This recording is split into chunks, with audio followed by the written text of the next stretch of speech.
Today's lecture will be again about entanglement detection, but it will be a little bit different. We'll be essentially looking at just one criterion or variations thereof. It will start by a simple idea, and we'll then somehow pursue this idea and see that it's a little bit deeper and leads us to something some of you probably haven't seen before, to semi-definite programming and all of these problems and how to solve those. Okay, so it will somehow start with a simple idea and then start building on from there. And also, this will be the last lecture on entanglement theory. The next week we should look into this Einstein-Podolsky-Rosen argument and hidden variable theories, unless you have done that at the other lecture. Did you or did you not? Okay.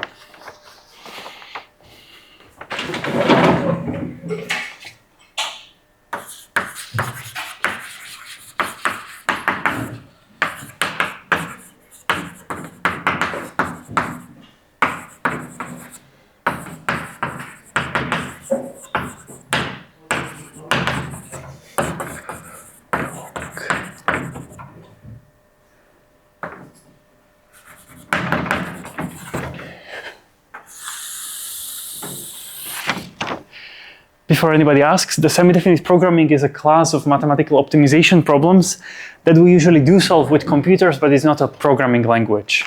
Okay, so programming will be involved, but semi-definite programming is not something like Python, although we use Python or something to solve it. Now, before we start with other things, we need to first address one preliminary thing that will become relevant or that's important to understand for the future explanations, and that's the comparison between what we can call the vector swap and operator swap.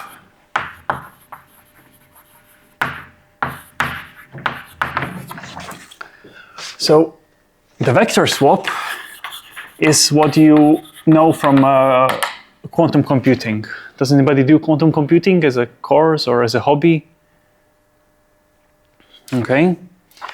So it's a unitary operator you swap that maps tensor product of two Hilbert spaces to itself, and it's defined by saying that u swap of x and y is equal to y and x. So we can define this in computational basis and extend everything by linearity, and then we get that roughly the same thing always holds, and so on and so forth. So far, easy and understandable, right?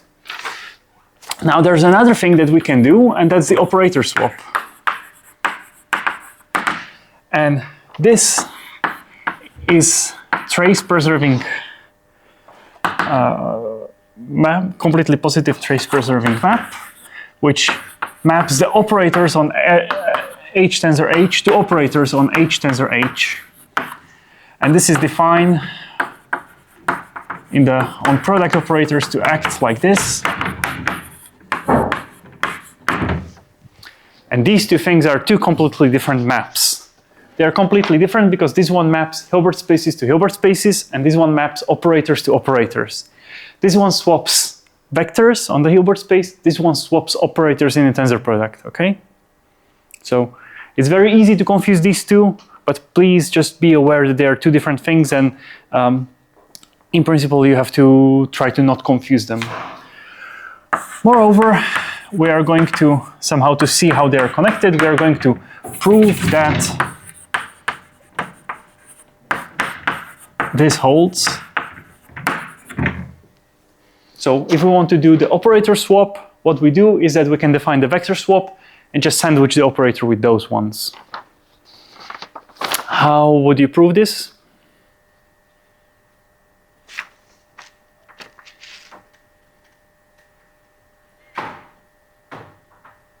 Is it clear what's going on?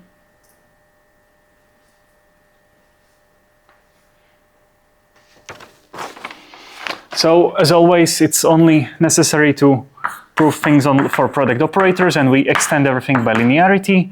So, we assume that this is true, or we say that this is the definition of the map and want to look at what it does. So then we have something like this here. Then we can expand everything in computational basis, in matrix coefficients.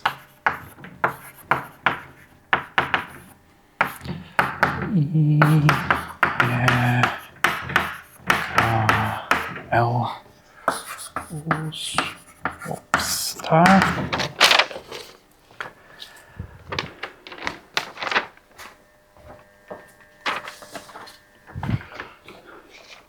Now what's going to happen is that this swap acts on these two vectors and swaps them, and this one acts on these two and swaps them.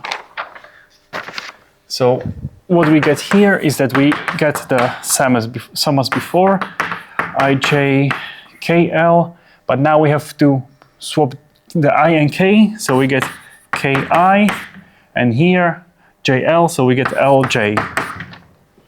Now you can see that this ij is here and here, and this kl is here and here, so we can somehow sum over those two things.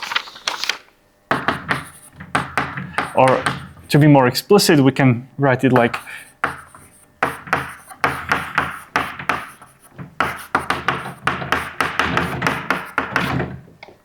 where I have just used the definition of what this means, because this is just a shorthand for this tensor that.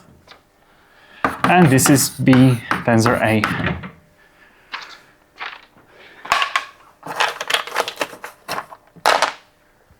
So this holds.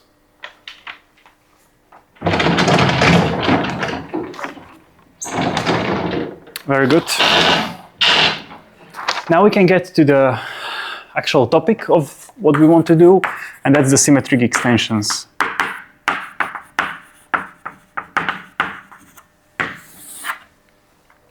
Now, what we are going to do is that we are going to take a state, rho HB, and we are going to assume that this is separable. Which means that we can write it as this kind of sum.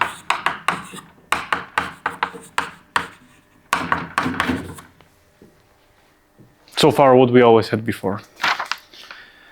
Now, here comes the, yes? I again ask to switch on the light above the backboard. Of course. Bottom left. Yes. Now you messed with the lights in the other room. In the other room, the right half of the panels from the other room. Why? The room behind.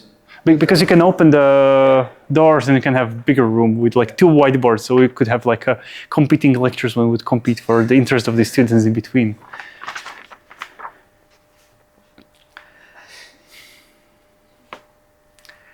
Okay. So we take now some number n in natural numbers, so 1, 2, 3, 4, 5, 6, and so on. And for each of these numbers, we can construct the following object. Xi n, which lives on a, b1 to bn. So we are implicitly having like n blobs here, or to be explicit,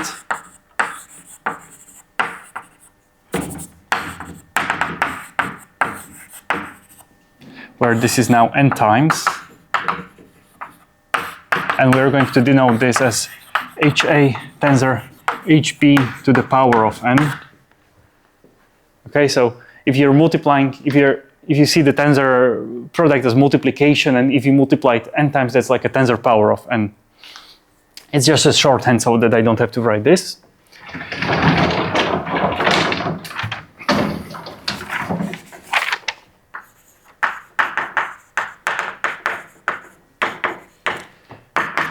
Okay, and who has an idea what we are going to do now?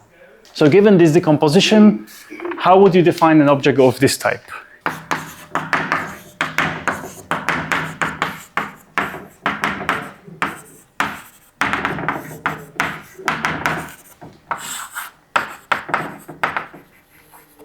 We just tensor the omega n times, okay?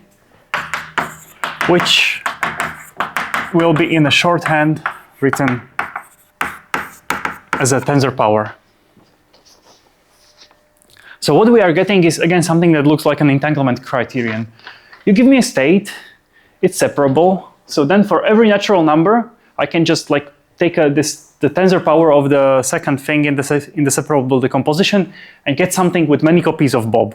Because what we are essentially doing here is that before we had a state on Alice and Bob, now we have a state on Alice, Bob 1, Bob 2, Bob 3 to Bob n. Okay? And if the state is separable, we always have this state. Moreover, it has a quite interesting property, and that's if we do trace over Bob 2 to Bob n of this psi a b1 to bn of n, this is going to be nothing else than sum over I, pi, sigma I a, and now we act with this partial trace just on these systems, and we trace n minus 1 of them. So here we get tensor omega I b, that's the first one that we don't trace, and here we get the n minus 1 of them that we do trace. Now what's this? Well, it's a trace of density matrix, so it must be 1, and 1 to the power of n minus 1 is still just 1. So in other words, this doesn't really play a role, and we just have this part. Where have we seen that before? Yeah, it's exactly this thing. Now, the same thing would happen if I would compute trace b1, b3 to bn of this. And the same thing would happen if I would compute trace b1, b2, b4 to bn.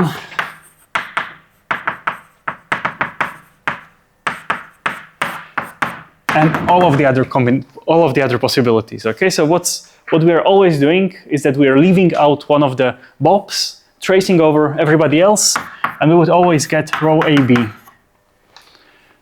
Because the trace would act on n minus 1 of these things, they would always trace up to 1 and would be just left with the original state. This is the main idea for the whole lecture. Is this one clear? Because it should be like super simple in principle. Good. Now we have the following problem.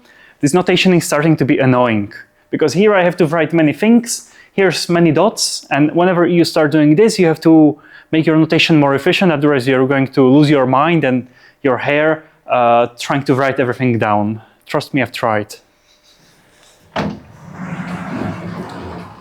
So before we proceed, we need to economize our notation.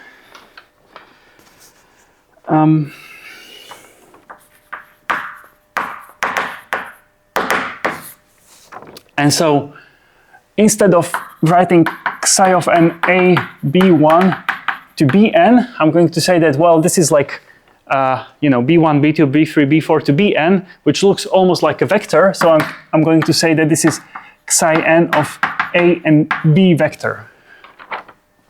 And the vector has like n components, which is like Bob 1, Bob 2, Bob 3, and so on. And the second thing is that if I have trace over Bob 1 to Bob I minus 1, Bob I plus 1 to Bob n of psi n a b vector, I'm going to say that this is the trace over not Bob I.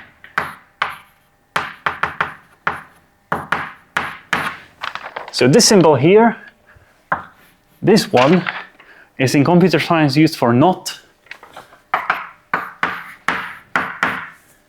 And this just means trace everything, all of the Bobs except for Bob I.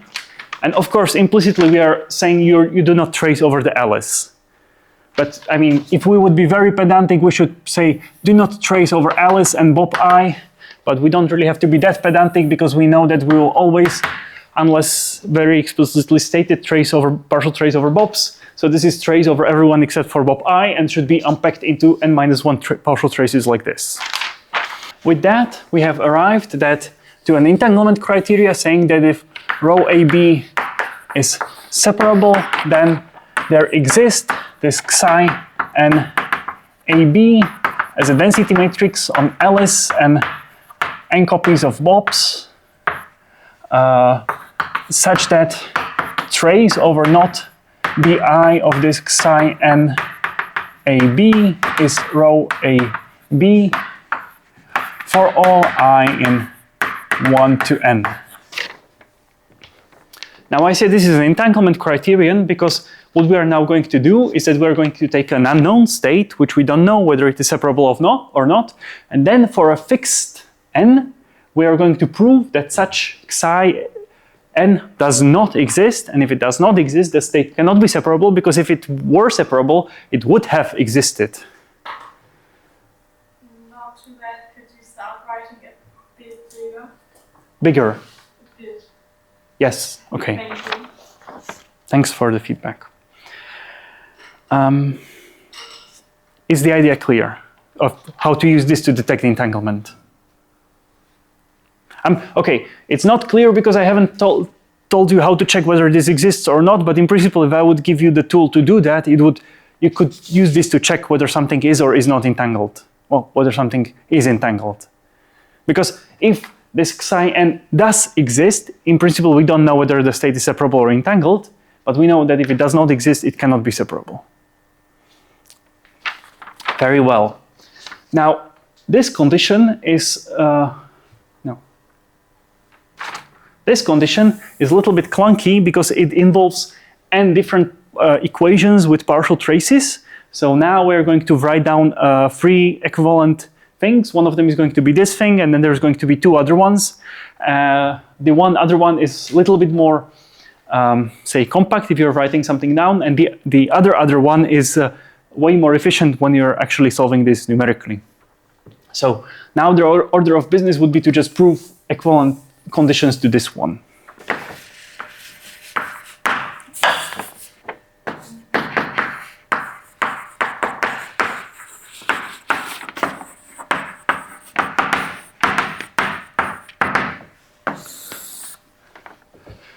So the first one is going to be that trace over not B1 of psi n A and B is equal to rho AB,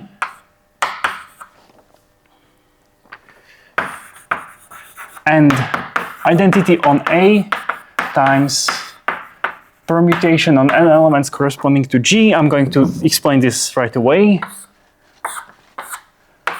Of this psi A B n is itself. Now, what this is going to be just some generalization of the operator swap. It's not going to swap 2 operators, it's going to permute many operators in a tensor product, okay?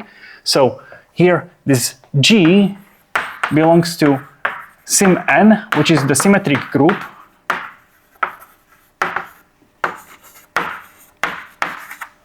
I assume you all had at least basic group theory. So this is a symmetric group, just permutes n elements. G is a member of that. This tells us what permutation we are doing.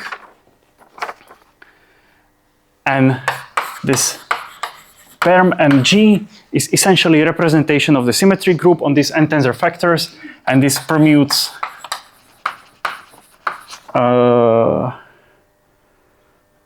the tensor factors. So for example, if we would take the simple case of n equals 2, then I know that sim2 has 2 elements, the id and the swap. And we have, in this case, 2 cases. The permutation corresponding to identity is just identity, and the permutation corresponding to swap on 2, this should be number 2, is just the operator swap.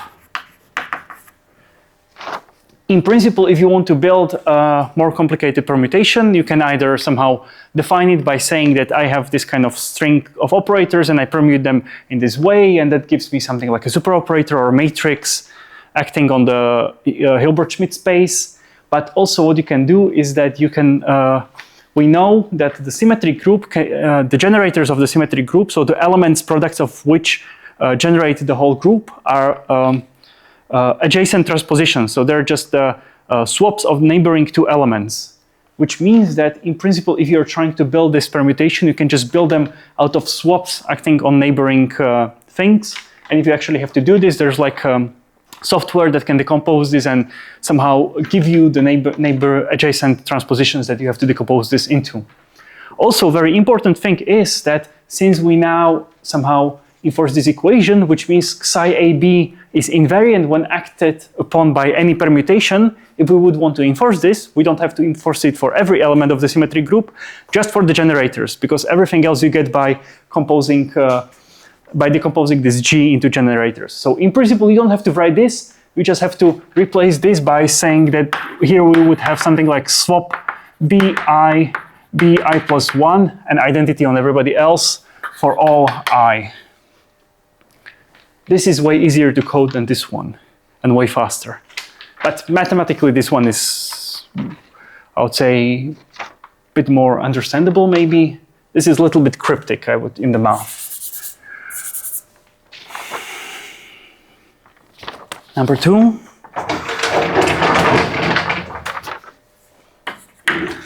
Number 2 is the one that we already had before.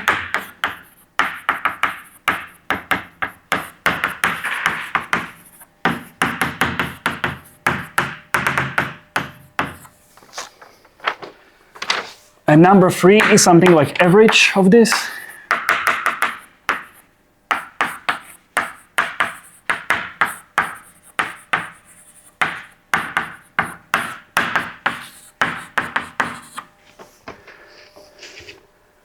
So the condition number 2 is the same condition as we had over here. Just all possible partial traces over everyone except for Bob I and else, of course. And number 3 is just average of what we had before.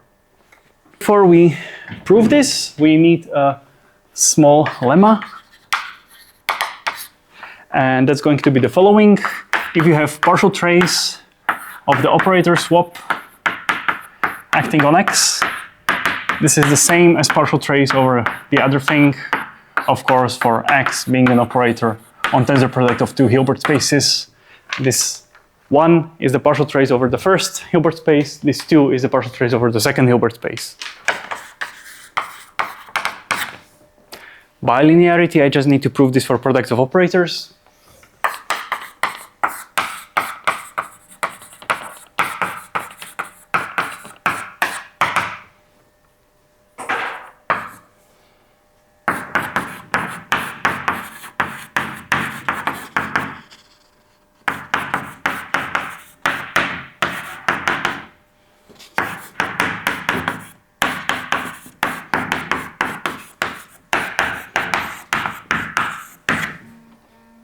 Any questions about the proof?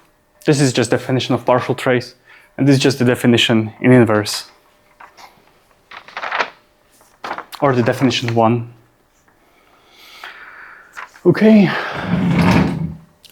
Now we can actually prove that 1 implies 2. So what we are now going to do is that we are going to assume that this rho AB is fixed, although it doesn't have to be separable. It's just some quantum state, some density matrix, and we are going to show that if psi n exists that would satisfy the condition 1, then also psi n exists that would satisfy condition 2, and also psi n exists that would satisfy condition 3, and if the one that satisfies 3 exists, that implies that also the one that satisfies 1 exists, and this would show that all of these conditions are equivalent because each of them implies the other ones. So it's this usual circle of implications trick. So if we want to go from 1 to 2, so now we assume that we have this psi n such that if we partial trace over everybody except for Bob 1, we get rho AB and it's permutation invariant. And now we want to show that then if we also partial trace over any other Bob, everybody except for Bob I, we still get the same state. So we want to know what this is, but now we are going to apply this lemma in inverse, because instead of putting here partial trace over Bob I, we are going to say that, well, this is the same as partial trace over everybody except for Bob 1, because we can swap Bob I and Bob 1. And here we get identity A times some representation of this group on n elements, and here we get the element that's swapping 1 and I, acting on this psi AB of n.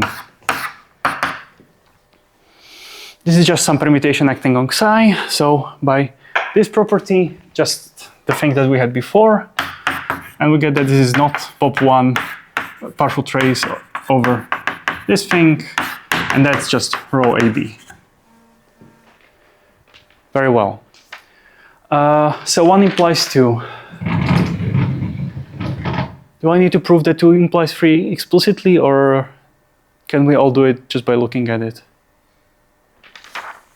Okay. So now this one's going to be a little bit more involved, because now we're going to start with 3, which means we're going to assume we have this one psi n such that the average of all of those partial traces is rho AB, and we want to prove that there is a psi n of this form. Now there's going to be an important thing.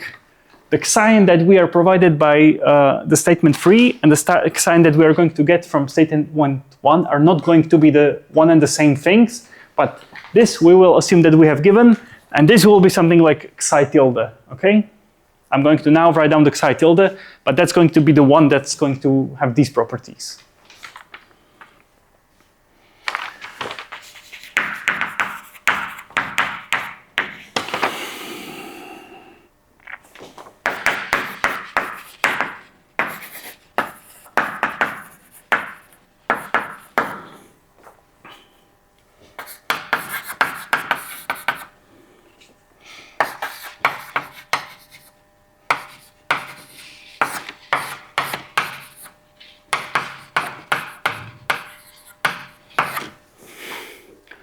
So this is the psi n tilde that's going to have these properties, and this is the psi n that we are given from number 3.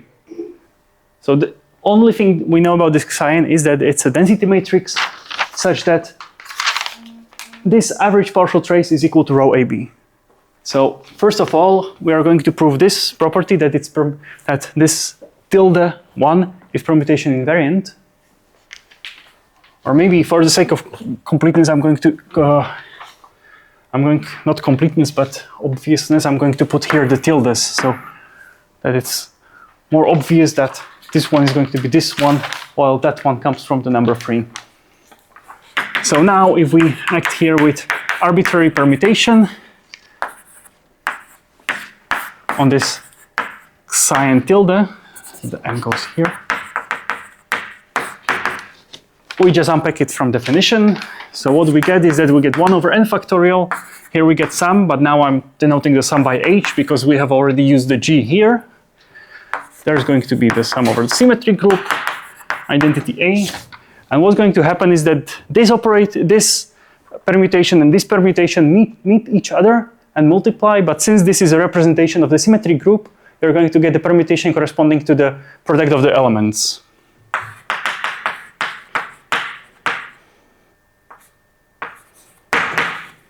So this is G, acting on psi n AB tilde. Now, we can do a nasty trick. We can sum over the group in a different order. So instead of summing over all h in sim n, since every element in the group is invertible, we can just say that, well, it would be kind of nice at this point if this h would become G inverse h.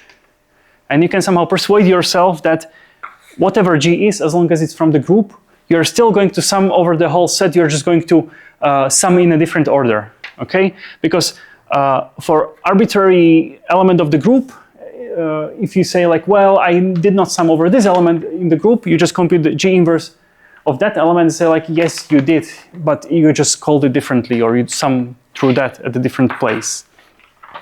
So what happens is that this G inverse will come out of here, and it will kill this G, or eliminate it, and we'll just get sum over h of the permutation corresponding to h, which is nothing else than the same thing that we had here. So this is, in fact, invariant.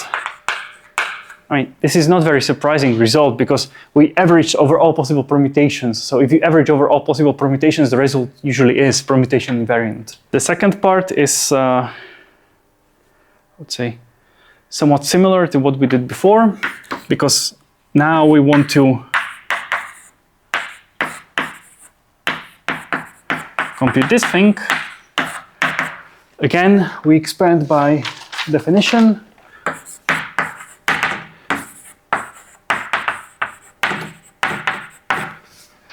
Now we have this, how did I write this? We have this trace over not B1 outside of here. Here we have the identity over A times the permutation. And this is acting on our original psi n AB.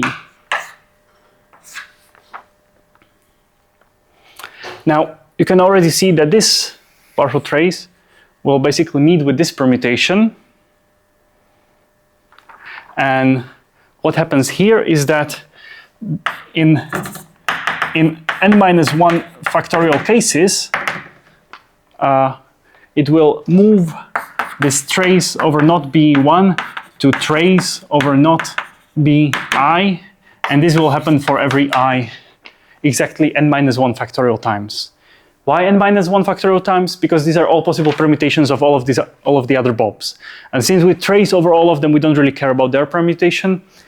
But basically, what this permutation can do is that it can swap bob 1 with some bob I, and there's n-1 factorial other things it can do.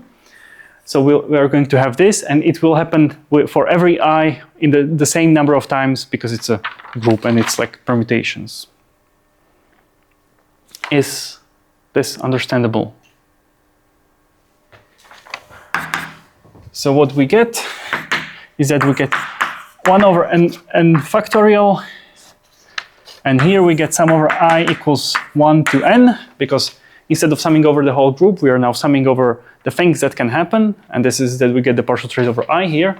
I said that this happens n-1 times because there's n-1 factorial times because there's n-1 factorial elements here that somehow do this same transformation plus something else on the other bobs. And here you get trace over not I, psi AB n. Yes. Now this term meets that term, we get 1 over n, and we are getting nothing else than the equation that defined property 3, so this is rho AB. Okay. This was rather extensive, but now we have 3 different types of conditions that we can use. We can use that one, the number 2, and the number 3.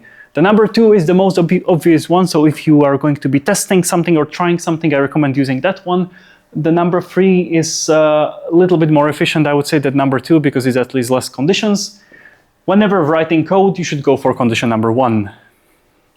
Unless you would do something even more smarter. And the even better idea is to use what we would usually call bosonic symmetric extensions, but some people call bosonic symmetric extensions also bosonic extensions or symmetric extensions, and what I told you would be called symmetric extensions, the psi of n they would just call extensions. So just always look at the definitions. Anyways.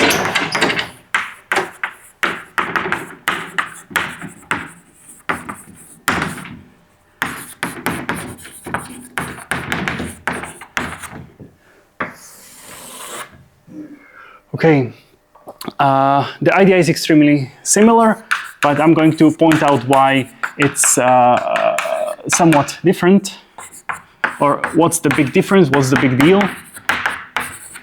The first thing is that this is a density matrix, so it has eigenvectors, and we can decompose each of these density matrices into its as a sum of eigenvectors, and then absorb the sum into I, so we can say it's sum over lambda, and here we have by lambda sigma lambda n times lambda projector on B. Now we are going to apply. So by the way, these lambdas not orthogonal. They're not a basis. They're just vectors labeled by lambda, and they're the eigenvectors of different operators summed all together. Now the big trick is going to define this zeta n exactly as we did before.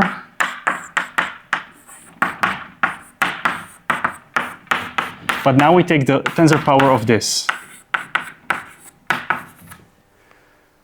Now, this is a groundbreaking difference. Because what we have here is that we have something like lambda, lambda, lambda, lambda, lambda, lambda, lambda, lambda, lambda. Okay? All of these projectors look like this. Which means they are not just random vectors in the tensor product of n bobs, but they belong to what we call symmetric subspace. Because you see, before, we just had this tensor power of bobs, which is a huge Hilbert space. Okay, if Bob has a qubit, this has dimension 2 to the power of n. And in case of qubits, you don't even need to do this because, as I told you, PPT is enough. Well, unless Alice has bigger system, but okay, usually this would have dimension at least 3, I would say, if not higher. But what you can then do is that you can say that, well, this has a very specific subspace, which is called the symmetric subspace. So it's a symmetric subspace over n parties, and this symmetric subspace is spanned under vectors that are invariant under any vector permutation, so under any vector swap, not operator swap. These are vectors in a Hilbert space. They're permutation and they're invariant under the vector permutations, not the operator ones. Okay, which you can then usually realize by saying they are invariant with respect to swaps of adjacent bobs. But another important thing is that you can prove that this symmetric subspace is spanned exactly by vectors of this form. Another cool thing is that the dimension of the symmetric subspace doesn't grow exponentially, like the dimension of the tensor product.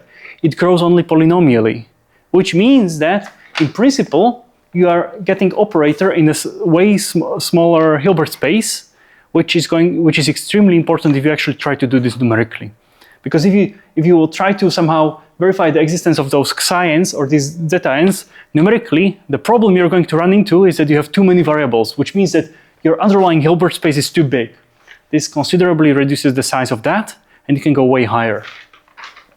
For example, if this would be a state on 2 qubits, which is, okay, we know that we don't have to use this for 2 qubits, but if we would take this as a benchmark, then it's usually numerically feasible to investigate this up to 10 qubits, which means that since Alice has 1 qubit, you can have 9 bobs in the xi n, okay? Because we had this xi n AB belonging to dHA times HB to the power of n.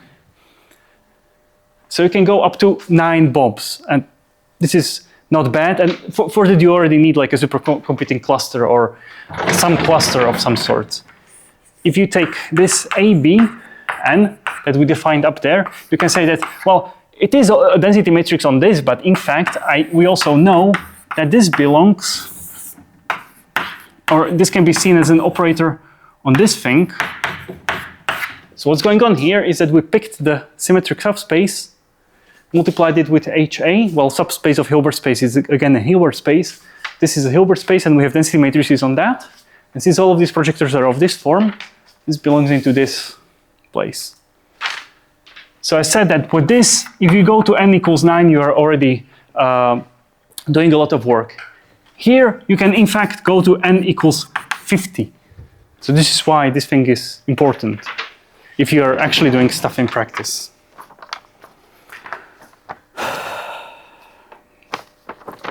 Moreover, since this is the symmetric subspace, if you take any density matrix on the symmetric subspace, what actually already holds is that somehow by default, we always get that this permutation invariance.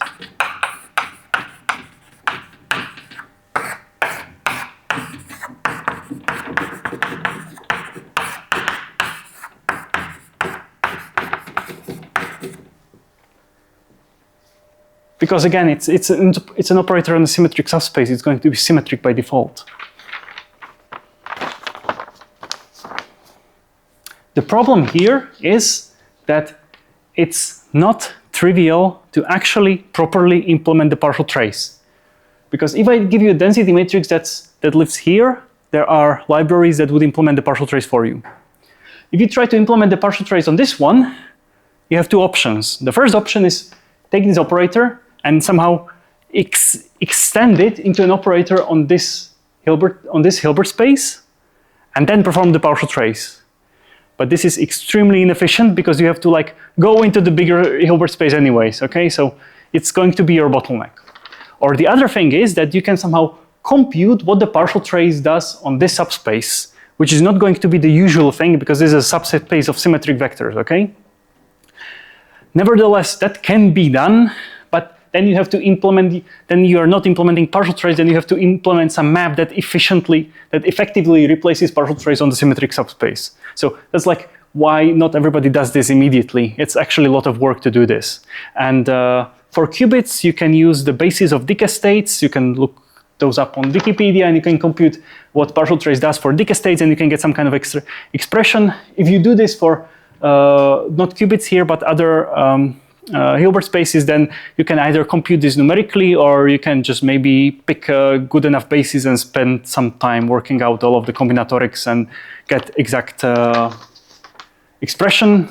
I don't know about any, I know people that did the first thing. I don't know about anyone that would do the second thing beyond qubits. If you do that, please document your code, write a package and put it on GitHub. People will most likely use it. Okay.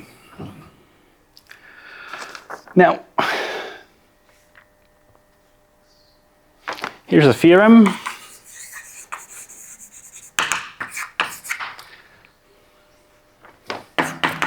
If I take some row AB as a density matrix, and if it has n bosonic extension, so if this zeta n exists,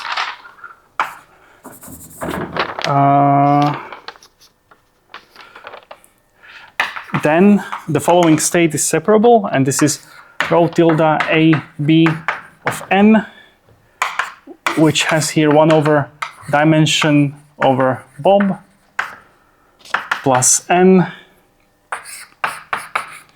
trace Bob rho a b times identity on b plus n times rho a b.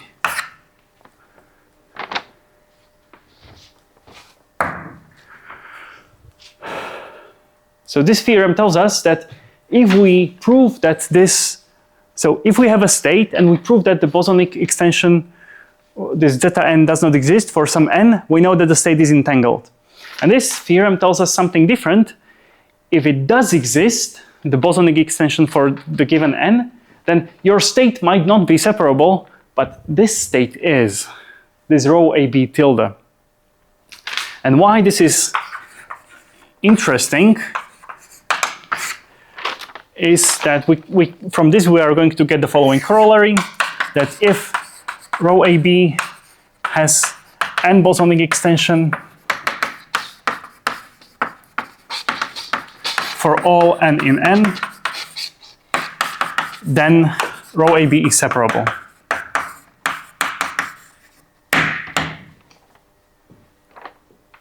Assuming the theorem is true, the proof of the corollary is rather easy, because if you want to prove this, you just realize that, well, the limit of n going to infinity of this rho AB of n tilde is Rho AB? Yes, exactly.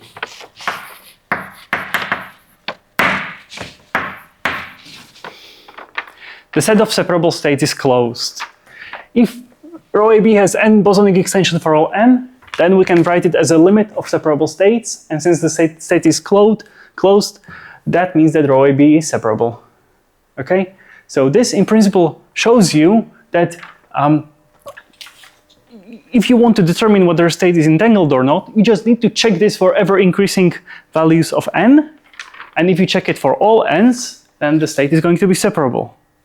Moreover, if you would play with this expression a little bit more, with this one, what you would realize is that somehow when we imagine the set of states like this, and here we have the separable states, and these are the all states, then this starts cutting them into like sets that this has n equals 2 bosonic extension, this one has n equals 3 bosonic extension, n equals 4, and they start converging like this towards the separable set.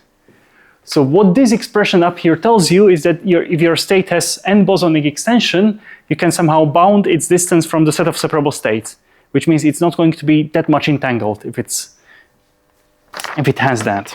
Now we can, there's a completely analogous theorem, but pertaining to the previous case, where we say that if this row AB has an symmetric extension, so the thing that we had before I deleted it, this is the psi n that we had before then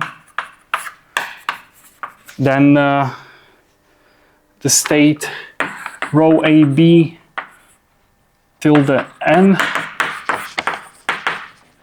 this is the dimension of the Hilbert space squared plus n, and here you get dimension of Bob, the partial trace over Bob of row A B times identity on B plus n row AB is separable.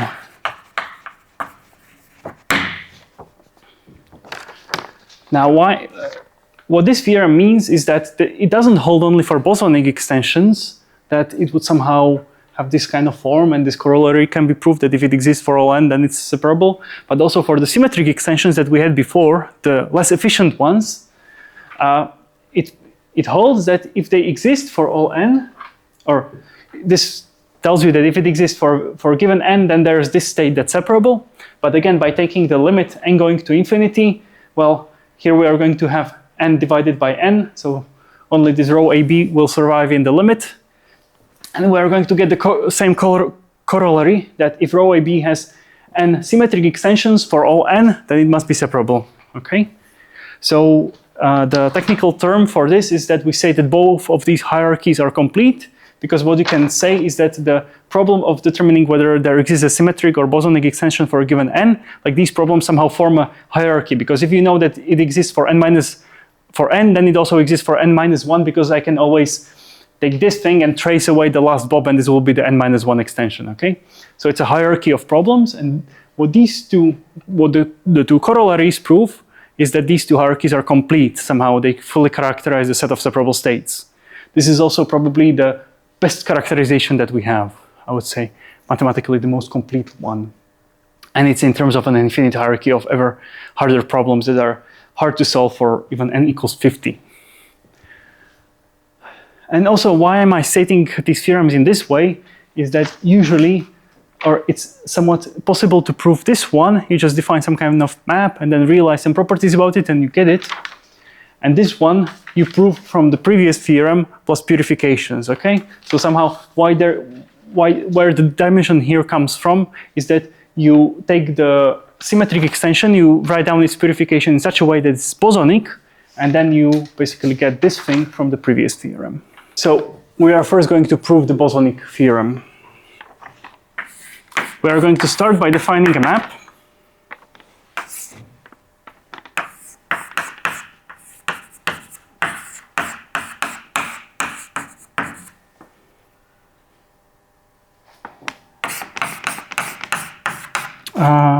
Yep.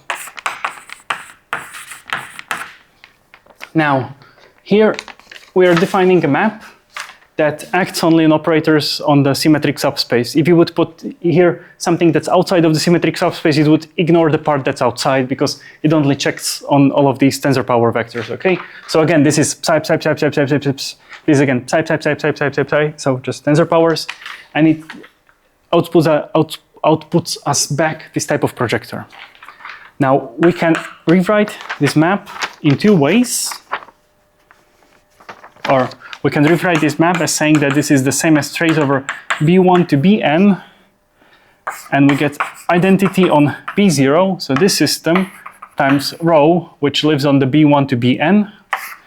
And here we have this psi to the power of n plus 1 d psi. And I forgot to mention, this thing here is called the Haar measure. It's a measure on the pure quantum states such that integral over the Haar measure is 1 and it's uniform.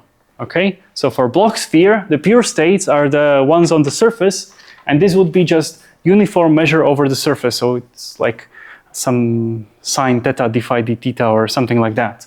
And it has to be uniform, so you have to divide it by 4 pi or some other random number. But this Haar measure, it always exists because it somehow comes, the name comes from group theory, because here we can say that we are not integrating over pure states, we are integrating over the unitary group and so on. Okay, so you can look it up on Wikipedia that it exists. What this is giving us is that here we are integrating over all pure states, and we get n to the 1 projector on the pure state, okay? So now let us for a while think about this term. So for the sake of completeness and understanding, let's look at this thing. What do you think this would be? So we are integrating over all possible pure states, the projector to that pure state. Feels like it should be the identity. Yes, exactly. The identity divided by dimension. In other words, what we are doing is that we are taking the pure state onto the state psi with some kind of equal probability and sampling out of all possible pure states. So you get like a random pure state, which is completely mixed state. Now, what this is going to do is going to do something similar, except for you have this power to the n plus 1, which turns out that this is going to be nothing else than just the projector to the symmetric subspace. So this is the projector that projects the nth tensor power of the Hilbert space to the symmetric subspace. Well, it's n plus 1 because of this n plus 1. And the logic is essentially the same as here, except for you now have the power here. But there's also another way how to project onto the symmetric subspace, and that's to say that the projection on the symmetric subspace, I'm going to keep the n plus 1 here, is going to be the same as summing over all possible permutations.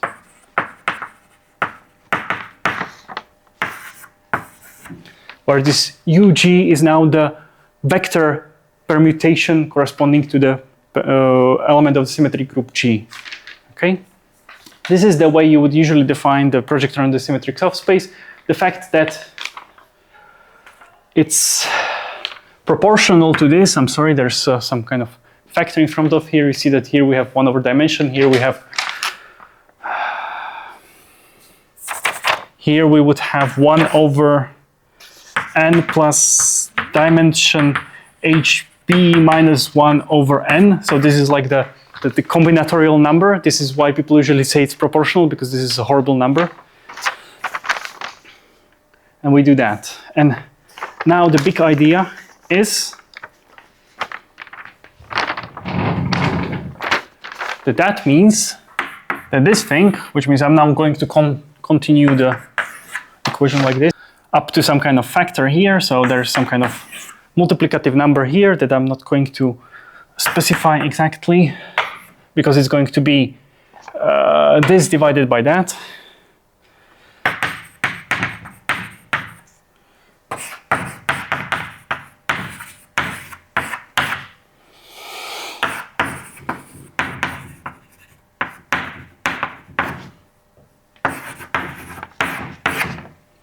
Look at this thing. Now, what's going to happen here is that this permutation is again going to interact with this partial trace. And what we are going to have is that this is again going to be proportional, because I'm dropping this factor and some other multiplicative factors. But what we get here is that this is permutation over n plus 1 elements, and then we trace away n of them, which means that in we're going to have the same situation as with I, that sometimes we're going to trace all of this, Sometimes we're going to trace just and leave the identity, and sometimes we're going to trace leave partial trace over rho. Okay. Now here's the thing, which is what is going to happen how many times. So I claim that we're going to have something like trace rho times identity on B0 plus some kind of factor trace over not B1 of rho. This thing happens when this thing does not touch B0 as a permutation, okay? And this thing happens when this thing touches B0 and permutes it to something else, okay? So this happens in 1 over n plus 1 cases, and this happens over n plus 1 cases. Because it's like somehow we can see that it's like random where B0 will go, and it has n plus 1 options. It's B0 plus everything else. This is one option, this is the n plus 1 options. That's why n is going to be here. Now another thing to realize is that because this is operator on the symmetric subspace, partial trace over not B1 is the same as partial trace over not B2 is the same as partial trace over not B3, because it's essentially going to look something like this, and doesn't really matter which system you not trace or which system you do trace, okay? So somehow here we should have something like sum over partial trace of not BI, but that collapses to this. Now we are going to take the bosonic extension that we have over there, and we are going to get that this thing acting on the zeta n AB is going to be proportional to trace over B, which is this case when, you know, here we have the identity over A, so the trace acts only on the B system. And this would be trace over all of the B's of this guy, but we know that that's just going to give this factor.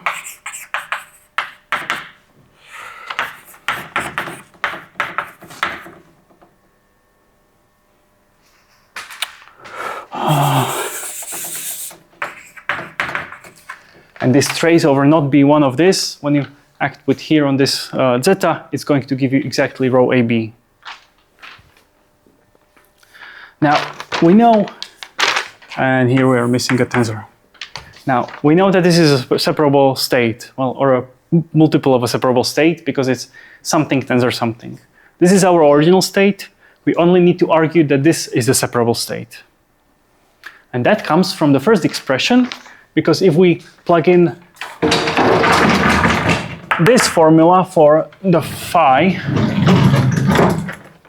we get that this identity A times phi acting on the zeta n AB is, and what we now get is that we get a psi acting on the vector of B tensor power n, zeta AB of n, and psi on B n tensored with psi, psi, d psi.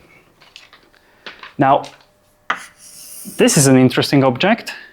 What we are doing is that we are taking vectors that act on the Hilbert space B, and we are sandwiching them around an operator that lives on on Alice and many Bobs. Okay, so we are somehow partially sandwiching the Bob part, but leaving the Alice part intact.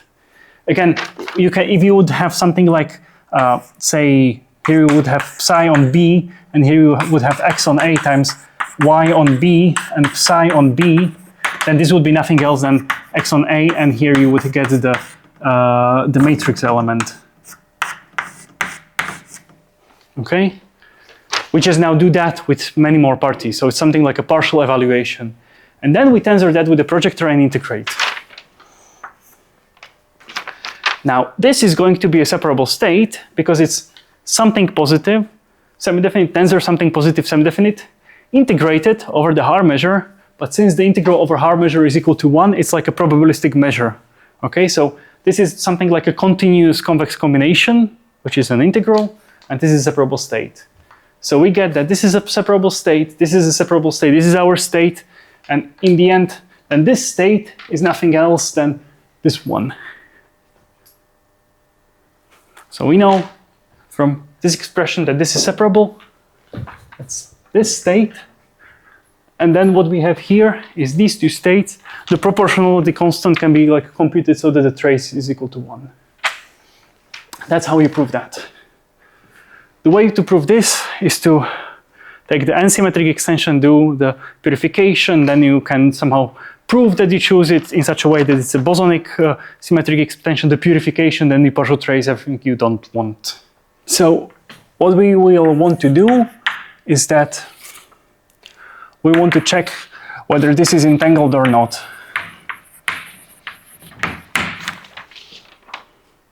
And we can express this as the following, some kind of hierarchy of problems. So given or input of our problem is going to be the n, which is going to be the level of the extension that we are looking for, and this rho AB, which is a density matrix on Alice and Bob.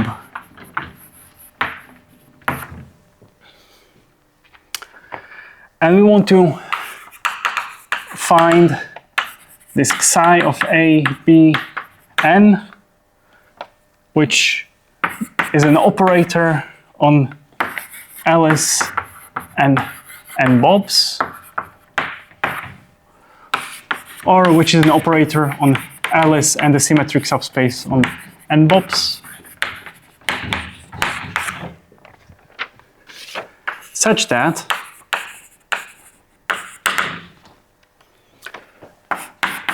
trace over not P1 of this thing is the original state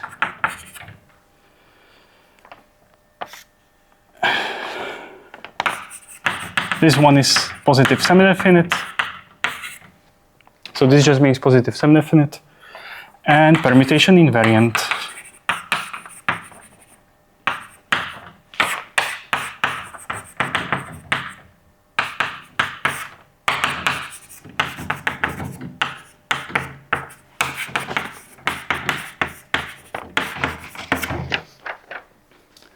Now, and it either exists or does not exist, but if it does not exist, it doesn't tell you much, or doesn't tell you how close or how far are you from it to existing. So like you can in principle try to solve this and you would get yes or no answer, but if you get the answer that this does not exist, it doesn't tell you how much it doesn't exist. Like, are we close to that existing, or are we like really far from that existing?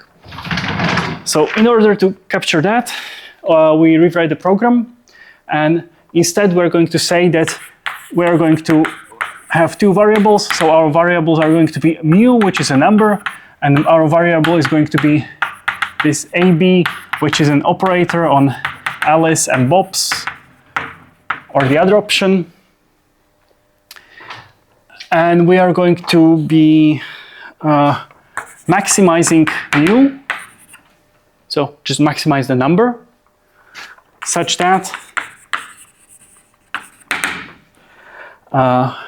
psi AB n is bigger or equal than mu times identity on AB.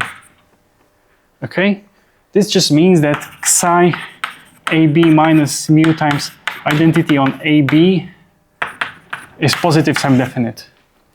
This means that in principle this does not have to be positive semi-definite, because you can then somehow figure out that if you drop this condition, the symmetric extension will always start existing, because you can somehow, you know how this is the same thing as requiring the positivity of all of the coefficients in the separable decomposition.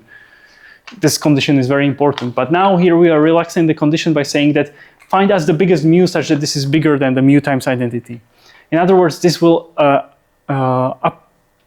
this will bound the smallest eigenvalue of psi AB. So if the mu will be 0 or higher, then we know that this is positive semi-definite and it has the extension. If mu will be something like 0.000001, then we know that this almost has the extension. We just need to like kick it a little bit. And if it's going to be like a very high number, so like 0.1, then it's really far from having an extension. And then we add the other two conditions. So trace over not P1 of this psi AB n is equal to rho AB, and this identity times permutation on psi n is psi n. You can fill out the details yourself. And usually, whenever you're doing this numerically, I suggest doing this one because this mu actually gives you way more information. Because, for example, what you can then say is that if I know that this holds, then I know that the state, say, omega a b, which would be defined as psi a b and minus mu identity a b, that this is positive semi-definite. And then if you compute this trace over not b1 of this omega a b, you usually get something, well, of course there should be something like 1 minus mu here for normalization if we want that to be a state. And you get here that you get something like 1 minus 1 over mu rho a b plus something else.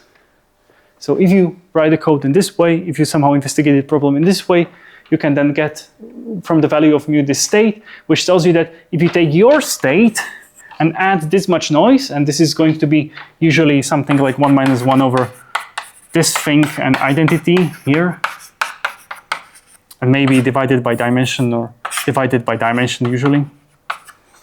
So this is normalized. Then it tells you that, well, your state might be is entangled if the mu is negative, but if you add this much noise, it's going to have n symmetric extension for this n, so you will not know if it's entangled anymore, okay? So in this way, you're not only getting the information whether your state is entangled, you can also get some kind of range for when it is entangled when we start adding noise, and that's usually quite important. Is this at least more or less clear? And now the big reveal is that both of these problems are semi-definite programming problems, which means there is a very known math to deal with them that I'll explain tomorrow, next week.